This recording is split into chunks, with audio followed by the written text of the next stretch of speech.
Now, this month of March, we're going to be looking at different ways Jesus called people to follow him.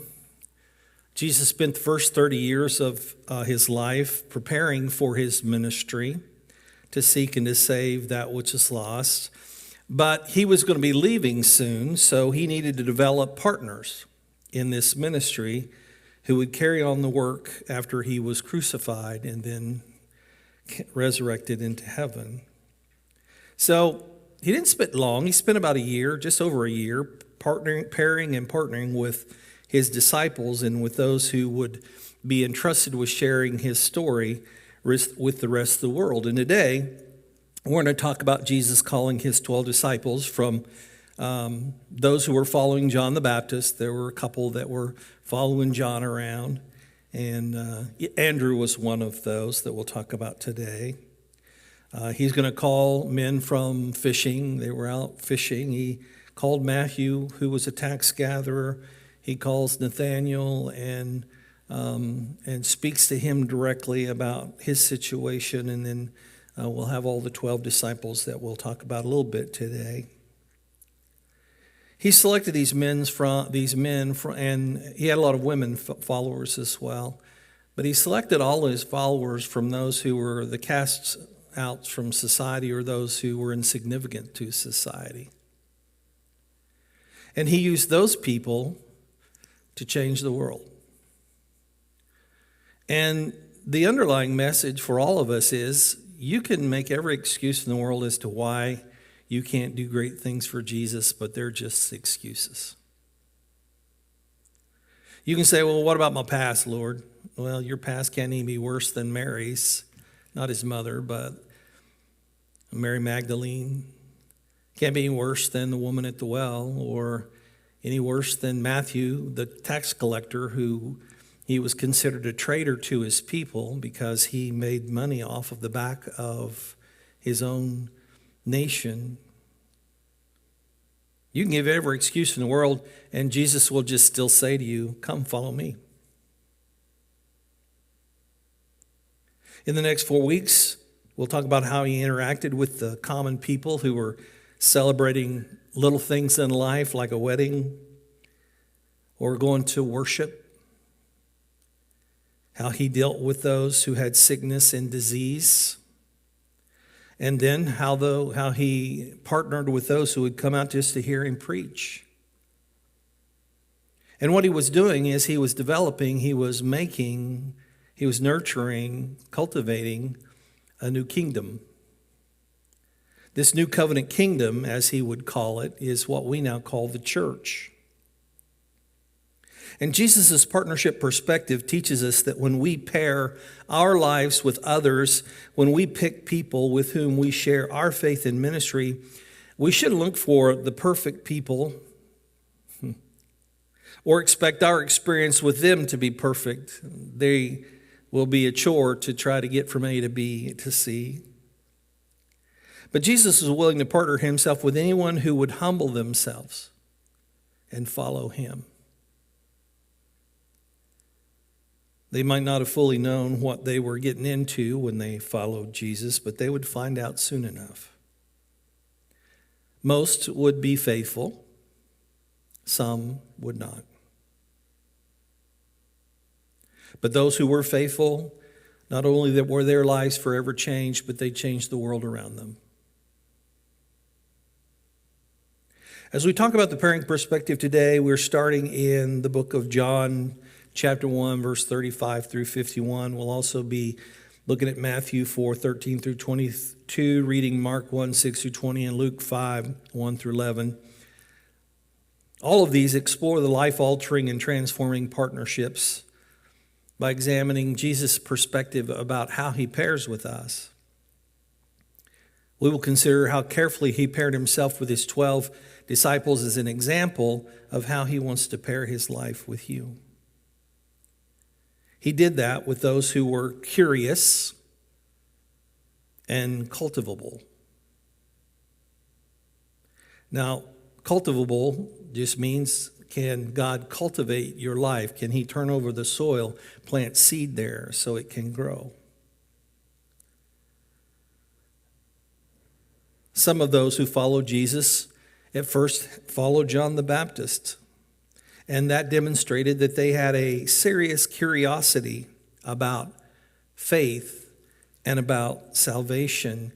And even though it might have been misplaced in the idea that they thought that the Messiah would come with a sword in his hand, riding a horse, and would go into Rome and conquer that nation, they would soon find out that Jesus would not come with a sword, but he would come to sacrifice. Jesus partnered with those who would establish and build up his kingdom, and he still does today. He recruited the common and the ordinary people, not the famous or the fortunate. He partnered with those who were often taken for granted and thought would never amount to anything. As a matter of fact, the reason that Jesus and his disciples were able to affect so much change in such a short time is because they flew under the radar for the most part, and Rome didn't notice them. Pharisees and Sadducees did, and they started causing trouble for Jesus, but until, it all came to a head in the Passion Week, which we'll talk about at the end of the year, Rome finally took notice because the Jews kept saying, it's his fault, it's his fault, his fault. But Jesus and his followers were able to fly under the radar for so long because they were just a country preacher and a bunch of nobodies. That sound familiar?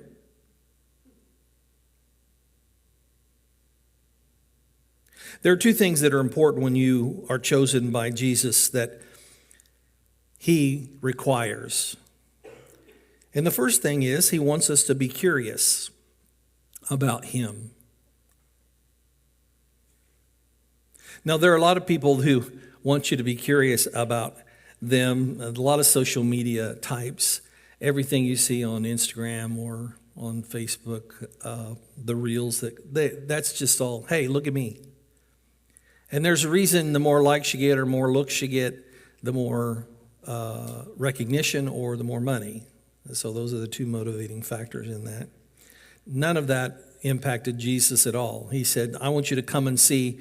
And they were going to take them from their homes, and they were going to travel on the road, and they were going to live by the grace of and generosity of other people, because he wanted those who followed him to be spiritually curious. And he did that by inviting them to come and see. Let's look at the text here this morning from John chapter 1, verse 35 through 51. It'll give us the backdrop of the story here. It says, the next day, John was there again with two of his disciples. We're talking about John the Baptizer here. And when he saw Jesus passing by, he said, look, the Lamb of God. And when the two disciples heard him say this, they followed Jesus. And turning around, Jesus saw them following and asked, what do you want? He probably didn't say it like that, but I've been around my grandkids all weekend. They said, Rabbi, which means teacher, where are you staying? And Jesus said, come and you will see. So they went out and saw where he was staying, and they spent that day with him. It was about 4 in the afternoon. And Andrew, Simon Peter's brother, was one of the two who heard what John had said and who had followed Jesus.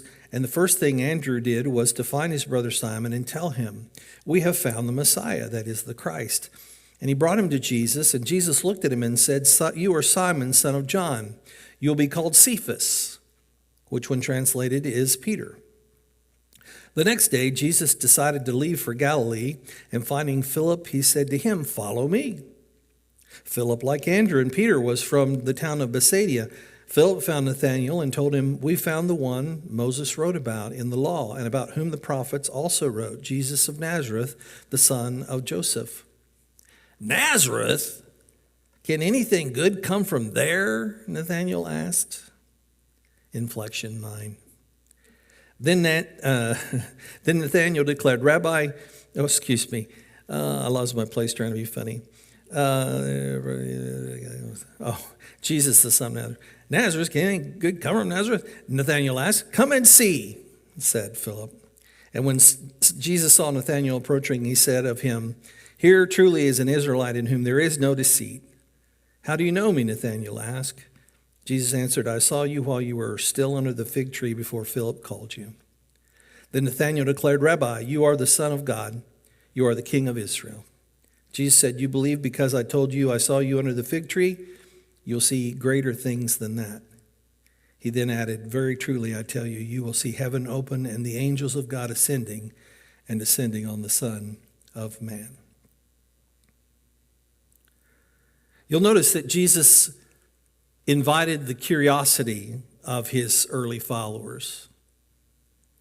We have Peter and Andrew in this story. We also have that John talks about, John the Apostle, who wrote John the book, not to be confused with John the Baptizer, okay? And Jesus said, "Come and see, follow me, come and see." And he piqued their curiosity by knowing what was going on in them. Whether it was Andrew or Peter, and then this, in the case, Nathanael, "I saw you while you were under the tree." Jesus wants us to be spiritually curious. He wants us to come and see. He doesn't want us to blindly follow him. He wants us to come and see if he is real, if he is true, if he's right. And his disciples did that. They didn't always understand what was going on with Jesus, but they knew that they could follow him. They knew that they could trust him. So Jesus says to us, "Come follow me. Come and see." And so today we have this opportunity to follow Jesus, to come and see. And what Jesus wants us to do is to be spiritually curious and find him. Oh my goodness, here we go again. Sorry about this.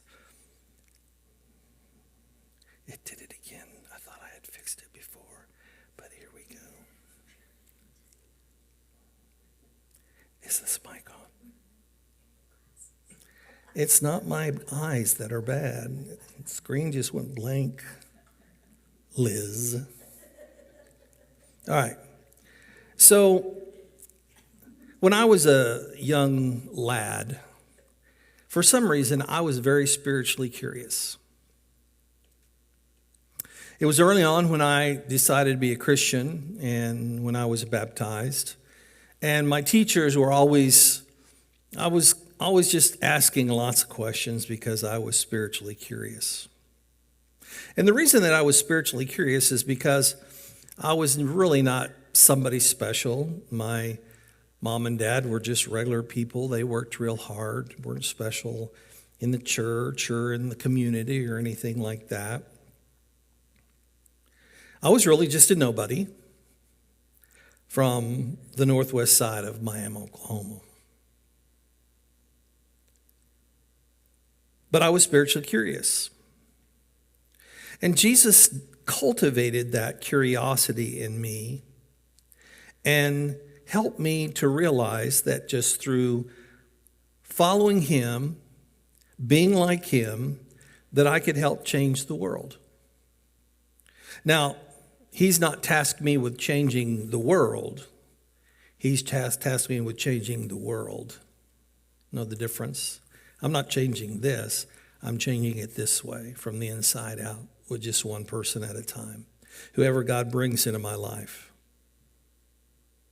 And if you're spiritually curious, Jesus will invite you to come and see. If you do watch the episode of The Chosen and you get to the one where he calls Matthew, it's like 5 or 6 or 7 in the first year. Matthew has been following Jesus around and he's very curious. As a matter of fact, he reports to the Roman leaders in the story that they tell, although that's not part of what's written in Scripture. But he is curious, and we know because he eventually writes a gospel that we read, the Gospel of Matthew, and he was wanting to know, because he had an analytical mind, who this Jesus was and if he was real. We need to be like Matthew in that way. And when Jesus chose him, Matthew was a tax gatherer. He was reviled and hated by his neighbors and even his own family, probably. But Jesus said to Matthew, "Come follow me," and then had dinner at his house, which made the local religious leaders very angry. "How can you eat with tax gatherers and prostitutes?" they said. And Jesus said, "Well, it's the sick I came to heal, not the healthy." Are you spiritually curious? Now, there are a lot of people who see Jesus and they might look at what he has done in terms of building up the kingdom, and they may want to exploit that for their own attention or for their own fame or fortune. Those aren't real followers of Jesus. The real followers of Jesus who are willing to give up everything for Jesus, but will not ask you to give up everything for them. We give everything to Christ, and we sacrifice to him, and then he takes care of the rest. If you're spiritually curious, Jesus invites you to come and see. Matthew 11:28-30 says, "Come to me, all you who are weary and burdened, and I will give you rest. Take my yoke upon you and learn from me, for I am gentle and humble in heart, and you will find rest for your souls, because my yoke is easy and my burden is light."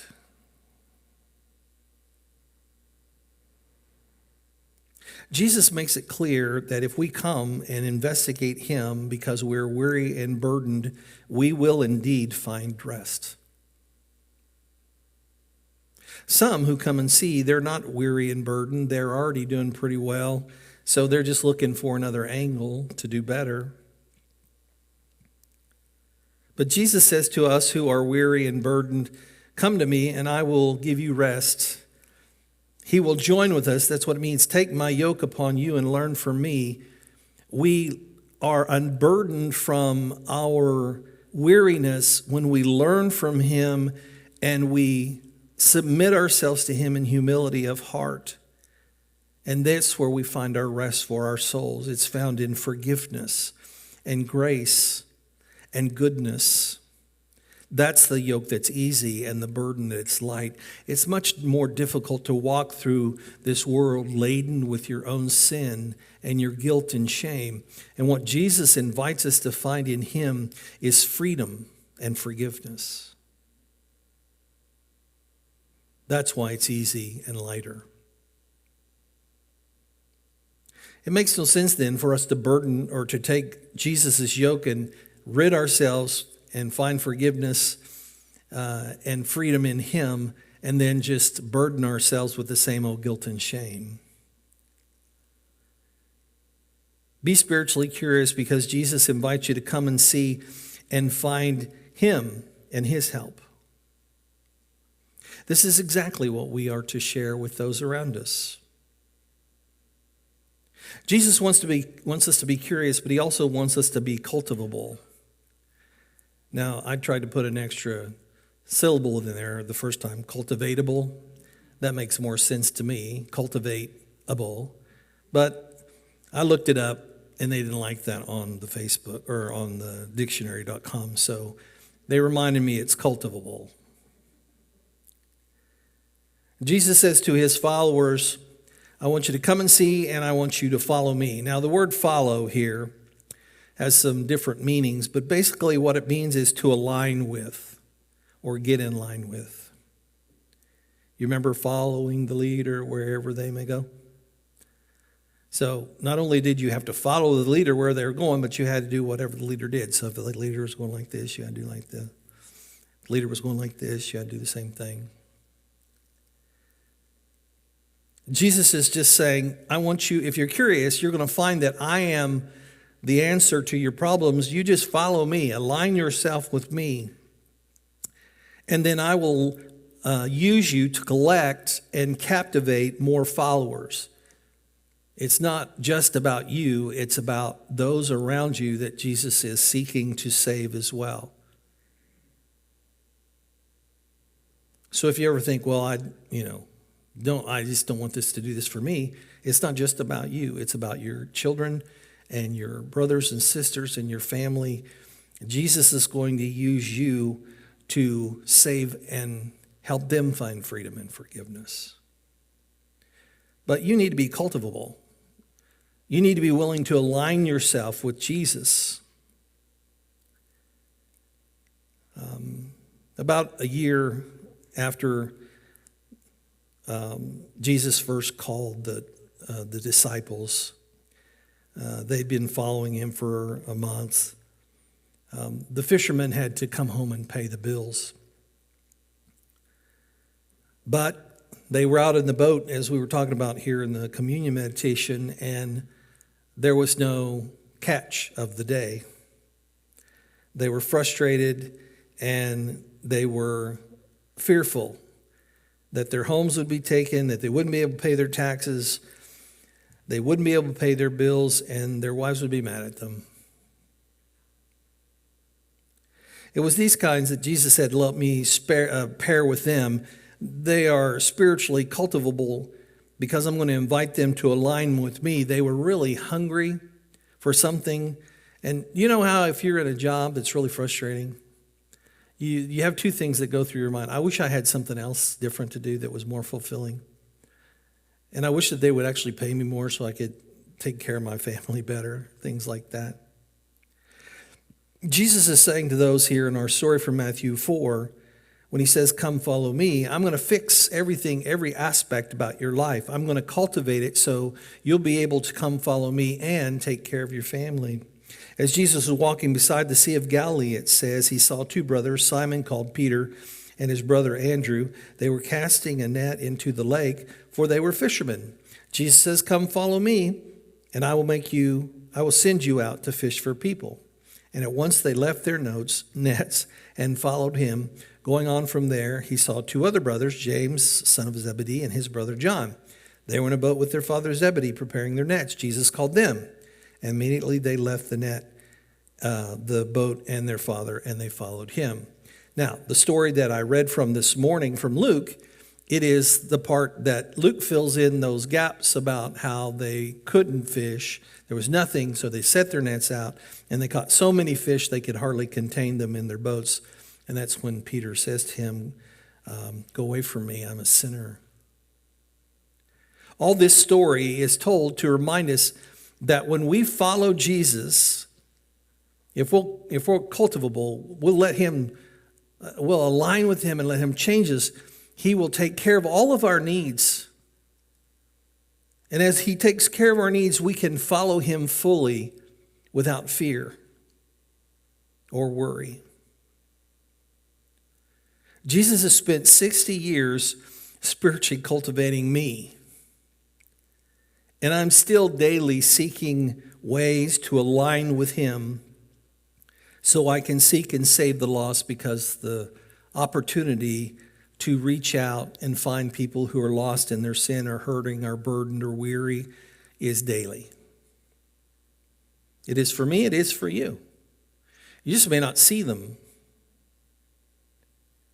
We must be sensitive to what Jesus is cultivating us to do in our life. And if you're spiritually cultivable, Jesus invites you to just line up with him and he'll show you exactly what you need to do. Matthew 16:24 through 27 says, then Jesus said to his disciples, whoever wants to be my disciple must deny themselves and take up their cross and follow me. For whoever wants to save their life will lose it, but whoever loses their life for me will find it.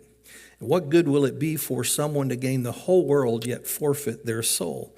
And what can anyone give in exchange for the soul? For the Son of Man is going to come in his Father's glory with his angels, and then he will reward each person according to what they have done. You got to bear fruit for him. You need to be cultivable. Let him cultivate in you. And that starts when we lay down our lives for him.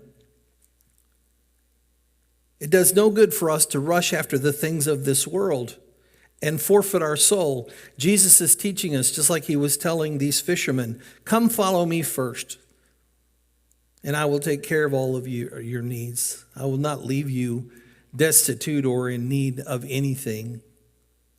As a matter of fact, Jesus is the only one that died destitute of this whole story. And he did that on the cross with just the cloth that was on his back, and then they sold it in lots.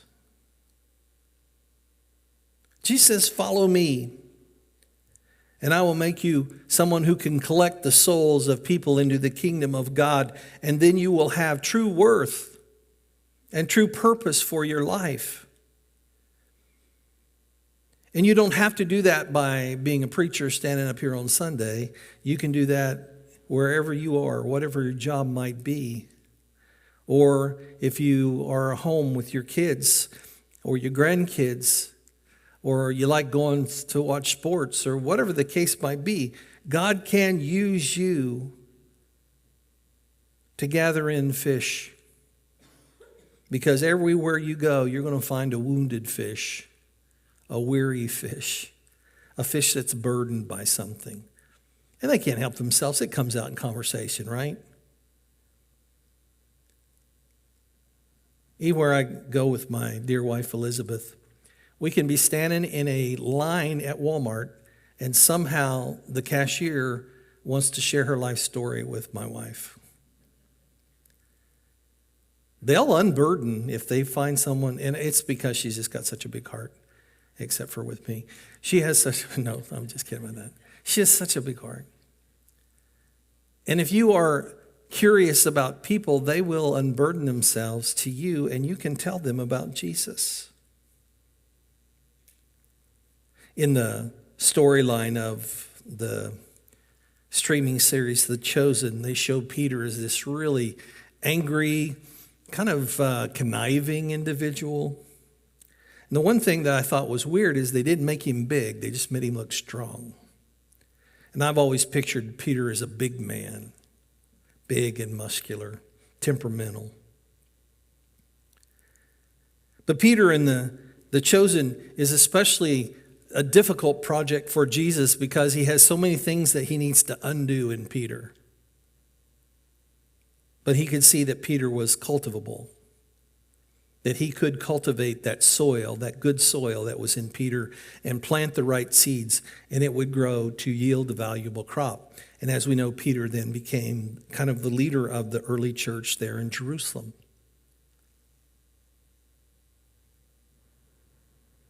It's important for us to just note that Jesus would love to pair with you as a partner because he paired with people just like you in these stories.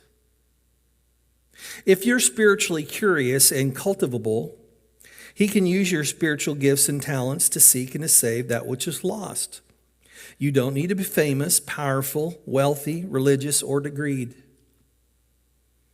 You can be a common, hardworking nobody, and if you want to come and see and follow me, says Jesus, you can change the world as he makes you fishers of men and women. Jesus had 12 apostles, but he had many other disciples too, and over the next couple months, we'll talk about those disciples. After he died, Scripture says there were 500 of his followers who witnessed him in his resurrected form. And then Paul mentions, to me, out of time, Jesus appeared to him. And when Jesus said to Paul, Saul, Saul, why are you persecuting me? The amazing fact is this small group of people, these 12 apostles, these 500 followers, less than 1,000 probably. This small ragtag group grew to millions of followers of Jesus just within the next 300 years. And now make up more than 3 billion followers in the world today. Do you know how we got there? Jesus called them one by one. Peter, Andrew, James, and John. Then came Philip, Thomas too, Matthew, and Bartholomew. James, the one they called the least. Simon, also Thaddeus. 12 disciples, Judas made. Jesus was by him betrayed. Anybody else remember that little song? Matthew 10, 1 through 4 says, Jesus called his 12 disciples to him and gave them authority to drive out impure spirits and to heal every disease and sickness. These are their names. First Simon, who was called Peter, and his brother Andrew, James, son of Zebedee, and his brother John, Philip, Bartholomew, Thomas, and Matthew, the tax collector, James, son of Alphaeus, and Thaddeus, Simon the zealot, and Judas Iscariot, who betrayed him. And who are the two we most remember? Peter and Judas. Judas because he betrayed Jesus. And Peter because he betrayed Jesus, but then corrected his mistake and became the leader of the church. The church grew from less than 1,000 people in that first century to over 3 billion now, and growing, because one by one, Jesus has chosen people like you and me and them to be fishers of men. And all we have to do is come and see and align with me and set the world free. So, it may seem insignificant and small to you, but it does not to me today, because I send you. I send you to come and see how Jesus gives us rest. Thank you.